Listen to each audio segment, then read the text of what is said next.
Okay. But your voice is precious, obviously, so we need to make sure we. You're so get you kind. right. Thank you. Okay.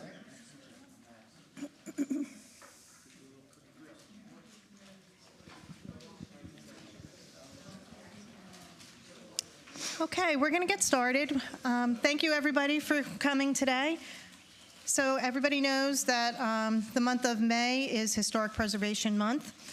So we thought we would celebrate that by inviting Miss Gladys Kerr to come and speak with us. Gladys is a longtime Waxhaw resident, born and raised here, valedictorian of the class of 19 and from Waxhaw High School, taught for 50 years at Wingate University, and she is here to share her story. Thank you, Janet. And greetings to all of you new friends and those whom I have met already. I am delighted to be here. Thrills me to death that you would want me to come and share with you. Before I begin my little speech, I do want to introduce my dear friend Barbara Pan, who has been gracious to drive me since my children think maybe after you're 90 that you don't need to be traveling around by yourself. Barbara taught communications at Wingate University with me.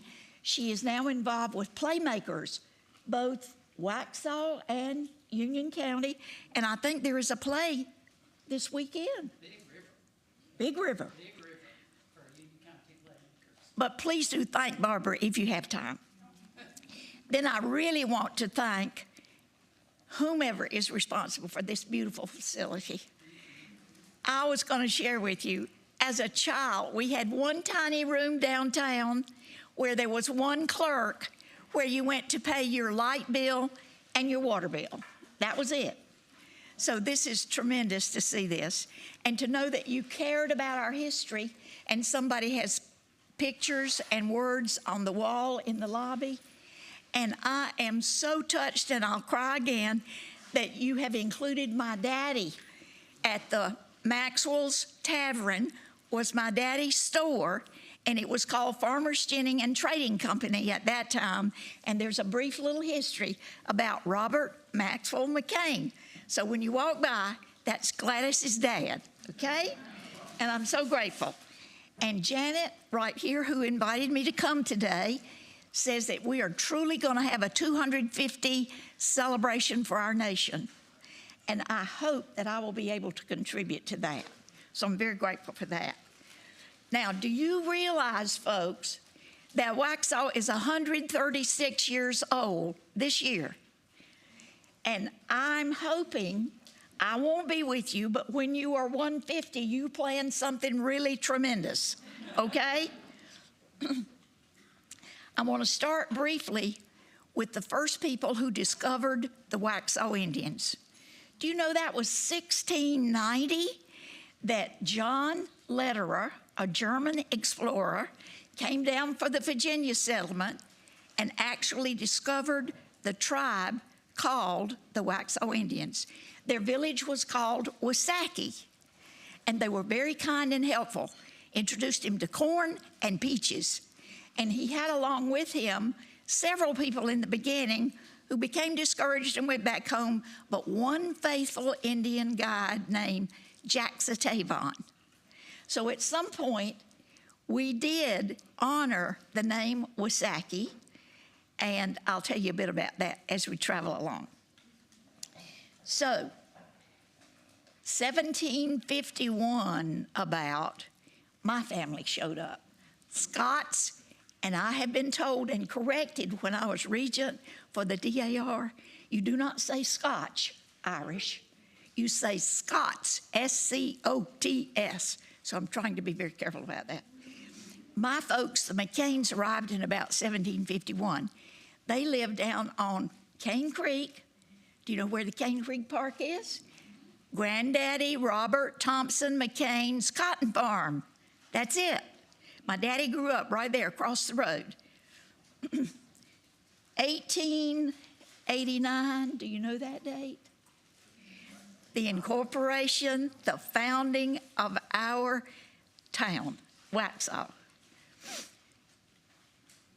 There are other dates that are memorable, but I'd like to just share something.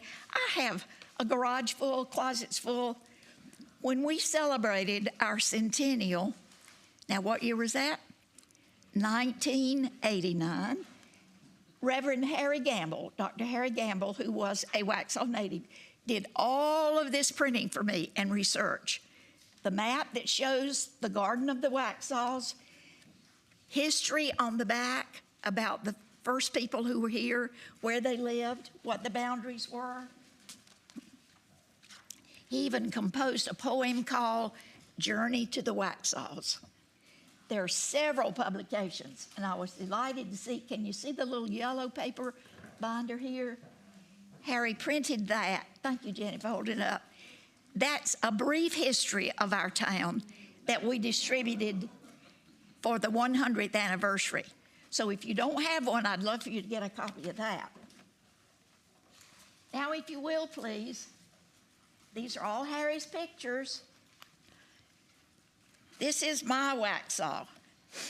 Now think about it. You can figure it out. If I graduated high school in 52, I was born in 34. So Waxhaw looked like this. What's that? That's the overhead bridge, right? It was here, and it was large enough, wide enough for a car to go over.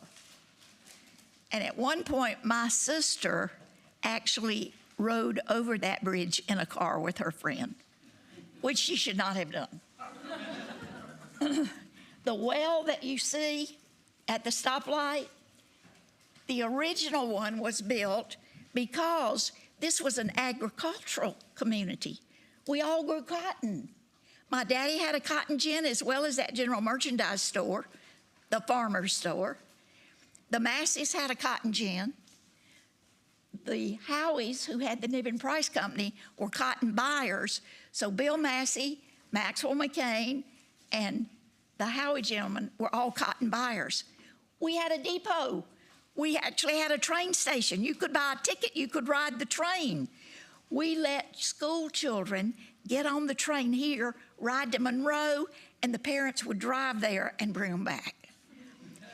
When I was in 8th grade, my piano teacher, whose husband was a depot agent, actually arranged a trip to Atlanta for those of us who were able to go to hear the New York Philharmonic perform, to see Stone Mountain, to visit as many places of culture and history as possible. We were not just isolated. Waxhaw may have been small, 750 people when I was a child, and everybody knew me. And now hardly anybody knows me. So help me to be known, will you please? A few other pictures that Harry did for me. This just looks like South and North Main Street are pretty much the same. And I have, with my finger pointing, said to every mayor since I've been big enough to know about a mayor, do not ever touch Main Street. You make sure that these buildings are preserved and intact and well used.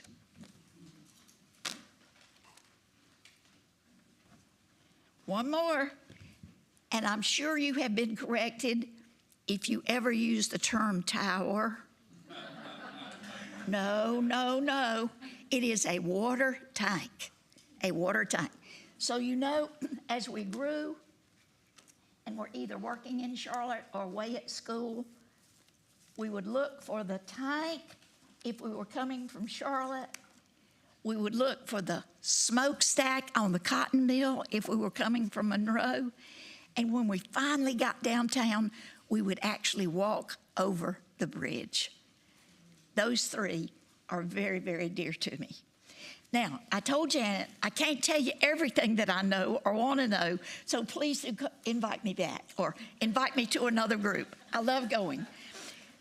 Besides the walk down Main Street, now you'll have to visualize it with me because I'm going to point out some stores. You know where the cotton mill is? That was owned by the Rodmans. You do know that their house is still standing on the other side of the bridge, that beautiful Victorian white house that's about to fall down, and I'm so sad about that. All right, they owned almost the entire north block where, what's the restaurant? the Irish restaurant on the corner. Yes, those were all Rodman buildings. The library was there, the little town hall. And then on down the street, there was a Masonic lodge and a drugstore. We always had a doctor. And when I was born in 34, my mother actually birthed me at our house. She didn't go to any hospital, but she had two doctors. The Waxhaw doctor who lived just across the street and Dr. George Smith from Monroe, because I must have been a pain trying to get here. And been a pain ever since, probably. But I was born at home, Robert, my brother, at home, and Carol, my sister, at home. Mama never went to the hospital. And we lived, and the house is still here, on Providence Street, almost at the school where the library used to be. You know, where Bragg crosses over Providence? That precious little house on the corner. It was not brick veneered as it is now. It was just a wooden structure, a big porch at the back and porch on the front, and 5 rooms. And I ran from the front door to the back because there was always a hall. Seems like all houses had a hall and rooms on each side. But I'm so happy the house is still here. Now, because the house is here and the school, the Waxhaw School, was actually across the street, as a child, Mom would put me in the yard to play. I didn't always stay where I was supposed to. And I would run across the street when the children came out for recess and play with them. So when first grade was my turn, and Miss Eulalia Byram was my teacher, and I so loved her, I had a little poem to recite in my first little chapel program. May I share that with you? Have you seen my doggie with a big brass collar? He's mine. He's lost, and the reward's $1. If you happen to see him or hear him around, would you telephone quickly and tell me he's found? He's just a little doggie with a big brass collar. He's mine.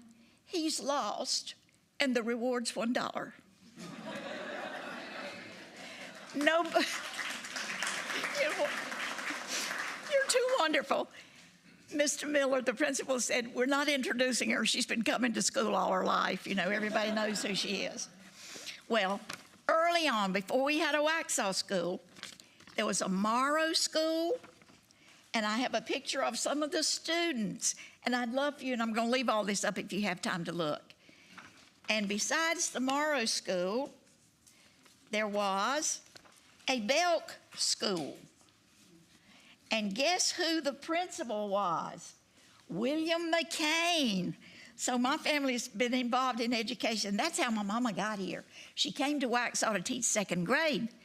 And she and 4 other teachers were living at the McDonald Hotel, which is where Shell Holston lives now. I'm so glad that house is still here. And the only gentlemen living at the hotel were Maxwell McCain, my dad, and Jesse Williams, the banker. So Mom said there wasn't much to do in the town at that point in history, and they played tricks on Mr. Jesse. They would put grease on his doorknob or drop something in his tea. I hope it wasn't anything dangerous. So we had an Old Belk school. We had a Providence Road school where Miss Hattie Rattery, don't you love that last name? Rattery was the first teacher. Then Waxhaw had a boarding school called the Waxhaw Normal and Collegiate School. You had to pay. You could stay, have meals, and the prices, you'd be astounded at what they charged. Now, my dad was 3rd to the bottom. He was the 5th child in his family, and his 2 brothers, younger, got to come to the Collegiate Normal School. But for some reason, Grandpa Bob decided Maxwell needed to stay and work on the farm. Well, he did the best he could, and he did, I'm sure, everything he was asked to do, but he always wanted to operate a store. Even as a child, he would save his little orange or tiny little bit of nuts or candy, put a little shelf in the closet, and sell it back to his brothers and sisters. So I was so happy to learn that he came to Waxhaw, applied for a job as a clerk at this farmer's store, and he was hired, and he stayed there until he was 74 years old and did a beautiful job, became treasurer and manager, and everybody assumed that farmer's store was really my daddy's, but it was owned by stockholders. And I can recall that Daddy had to prepare his annual report, and he was always a bit nervous. Are they going to reelect me as manager and treasurer? And of course they did. They were really pleased. The cotton gin they operated was such fun for me. I could climb on the back of the wagon. Do you know how a gin works? A cotton gin, way back then, had a big pipe. And when I was on the bed of the truck, I'd put that pipe over my head and your hair would go straight up, you know. It didn't suck me up, but it was fun to do that. And then if you went inside, there were 4 big machines where the seeds were stripped out of the lint, and the seeds went one way and the lint went another, and the lint was baled with burlap, and the seeds went into bags. And because we had a train and a depot, we could ship out the cotton once it was sold to those 3 buyers here in town. And so did the seed go to a mill in Lancaster, I believe.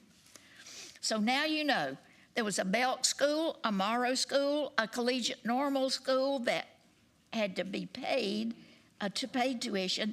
And then eventually in 1923, there was a public school called Waxhaw School, because we had not kindergarten, but first grade through, it was 11 at first. Does anybody remember that high school only had 11 grades for a long time? You would not remember that.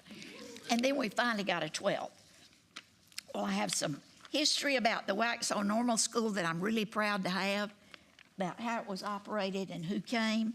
And I'm so happy I have some commencement programs. Is that not fun? 1904. And I'm delighted to share any of this with you. And I do have a picture of the collegiate and normal school. Isn't that sort of impressive? Looks like a church, kinda, doesn't it? A little bit. And by accident, I found a letter from a law firm when they had been asked, please verify the date of incorporation for this collegiate normal school. So I've got it right here with the picture.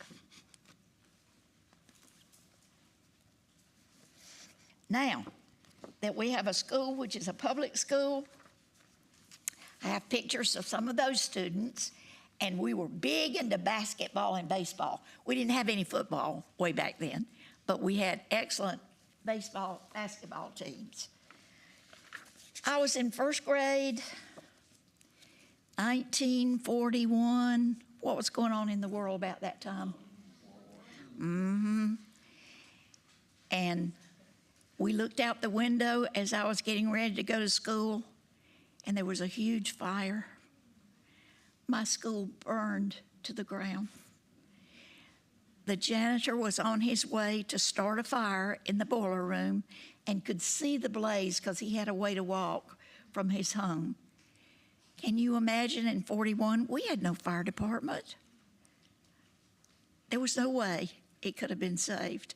So not one thing was saved. No books, no papers, no records, no furniture. And I just stood as a 6-year-old crying my heart out thinking, I've been waiting all this time to go to school, and now I don't have a school. But immediately, what would happen if you lived in Waxhaw? We will open the churches. We will provide rooms for every class in the Methodist, Presbyterian, Baptist, and if there happened to be a vacant storefront, we'll use anything that's available. And the Women's Club, because they were organized in 1911, always doing something for what needed to be done for our little town, we will prepare the meals, because see, there was no cafeteria. And I do recall, you will love this, on the corner, is it a little knit shop now maybe? Mr. Collins Thompson had a little store. You could buy candy and crackers and a drink. And I was housed in the Presbyterian church in the basement for the rest of my first grade year. So for some reason, the teacher let us take a little walk down that street. And those who had some money, a nickel or a dime, could go in Mr. Collins Thompson's store to buy a little something. Well, guess who didn't have any money? And I wanted something so badly. So I said to Mr. Thompson, I will pay you back later. And he did let me have some candy. Do you know when I paid that man back?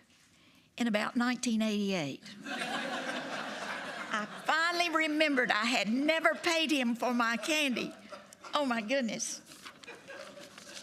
He really trusted me, didn't he? Schools way back when, the Belk and the Mar, you know, they were just built by farmers with whatever lumber they had. And here's the Providence Street School. And Janet or somebody said, maybe you would like to have a copy of this. It was right at the end of Providence Street. Go over the bridge, you know, walk down Providence Street. On the left, and there's Miss Rattery with her students. Now, how did they get to school? Did they have buses?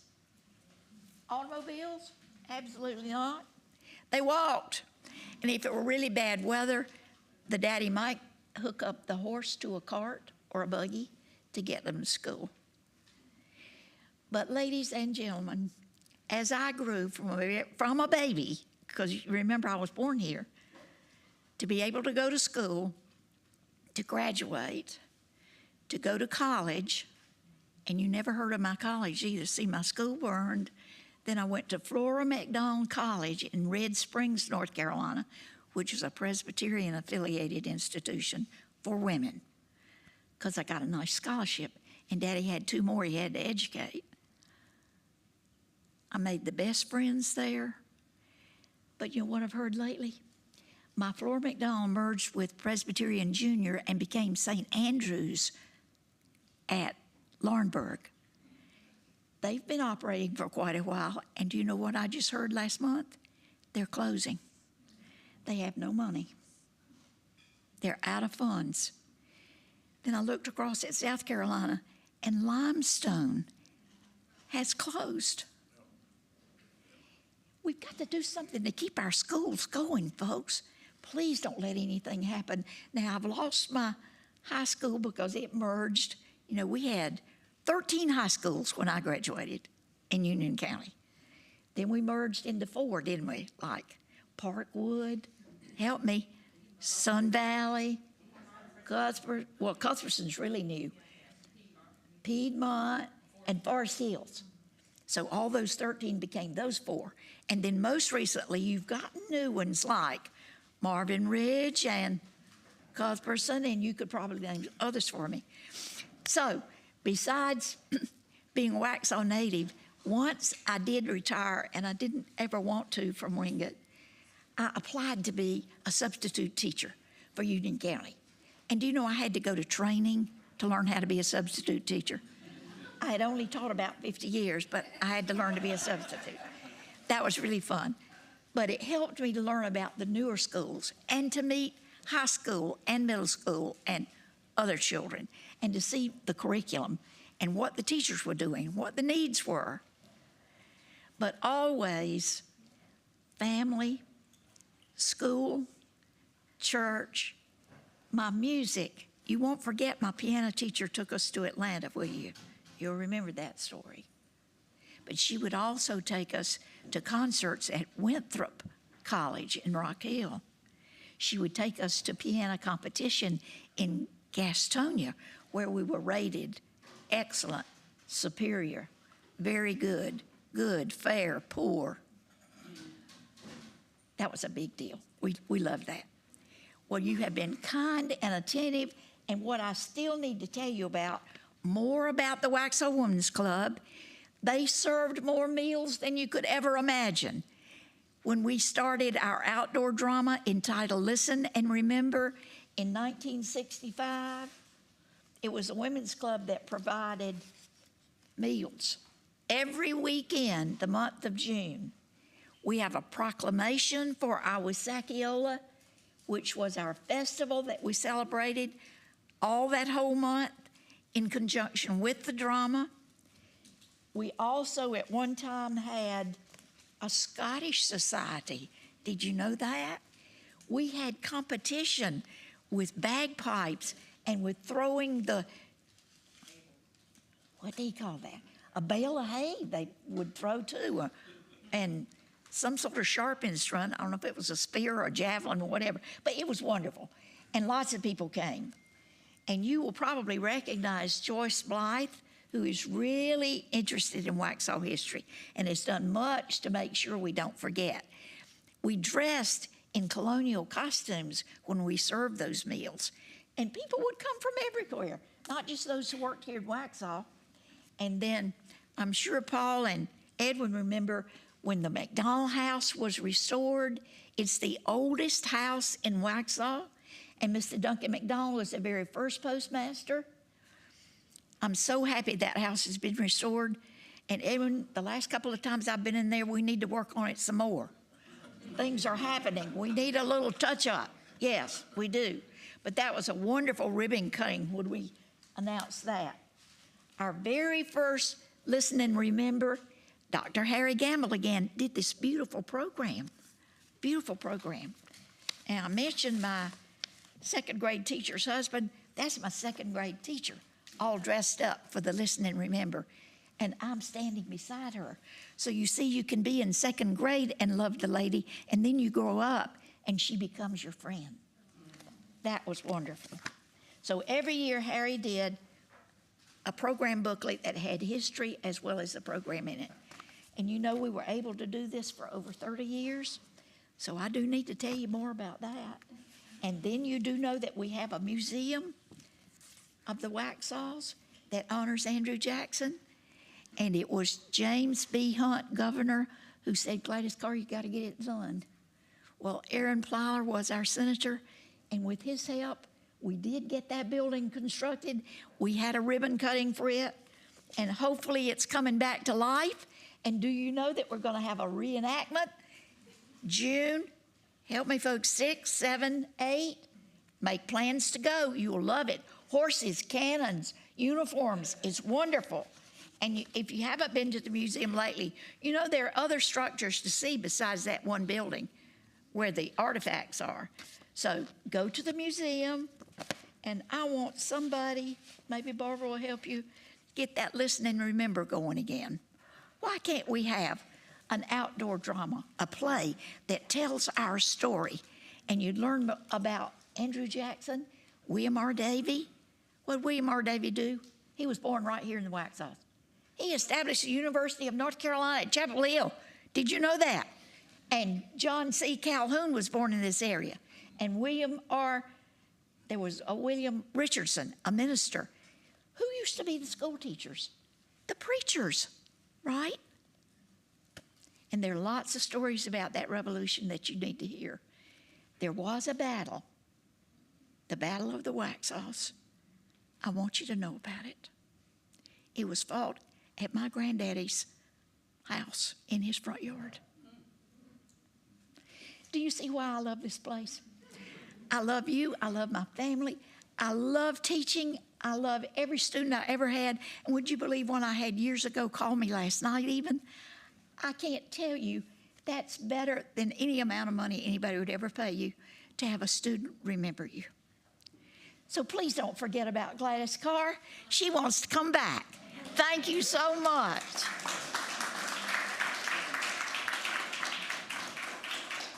And if you don't know that May the 31st, which is my daddy's birthday, there's going to be a checker tournament here. I've got a few little brochures about that, Janet. And I thought you'd like to see my sweet mama and my daddy, my son on this side, and my grandson. Guess what the grandson's name is?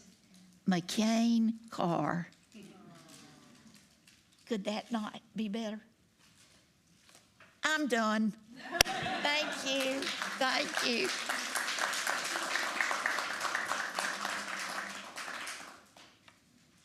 And Janet, I didn't mention Waxhaw had a newspaper if you have time to look. Miss Gladys brought some things for show and tell, so if you have time, you can come up to the table. There's some old newspapers. I didn't mention in my introduction that Gladys has written 3 books, one about the Waxhaw Women's Club, and one about her dad's side of the family, and one about her mom's side of the family. So you could take a look at those. And if anybody has any questions, we can pass around the microphone. Oh, I hope so. I may not know the answer, but I'll try. Okay, I don't have a question, but listen and remember reenactment. They're doing a listen and remember at the museum in June. I think it's maybe the 3rd Saturday. At the museum, At the Carrie? museum, right. Thank you. I used to be in listen and remember the last years that it was there. Thank you. You don't have to mention the location, but did y'all find the gold? Edwin remembers that story. My granddaddy Hugh, that's my connection to DAR. And if you folks have not seen the new marker that I placed downtown at the Wall of Honor for Captain John Foster, that's the name of our DAR chapter for this county. He actually lived on Waxhaw Creek and had about 500 acres. Well, my granddaddy Hugh lived further down the road from Mr. Foster, and he was very adamant about being free from England. And there were Tories in this area, and he came home from work, and some of those Tories decided they would just take Granddaddy Hugh's gold, which they heard he had buried down at Waxhaw Creek. Well, he refused to tell them where it was, and they hanged him in the walnut tree beside his house. And one of his slaves, we did have slaves then, I'm sorry to say, but he was wonderful to everyone. They loved him. Aunt Tanny heard the ruckus. She and her son came running from the field, cut him down just in time, and he lived to be 92. So Edwin thinks we've still got to find the gold. I don't know where the gold is. Yes, sir. Do you happen to know when the water tank went dry? I think something happened about that 41 when my school burned, but I'm not absolutely sure about that. You know, we used to have, was it 2 wells that furnished water for downtown? Over this, 3, Paul remembers, 3. Did we have a drought, Paul? Do you remember? Why? They got polluted. So then I guess eventually we got county water, right?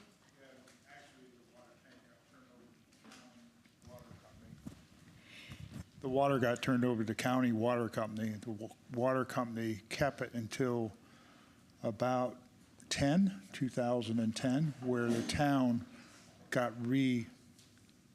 deeded back to the town. So And the that tank really belongs to When the town us. had it re-glazed inside and out, the wells, there was one down Waxhaw, down Howie Mine Road. Mm-hmm.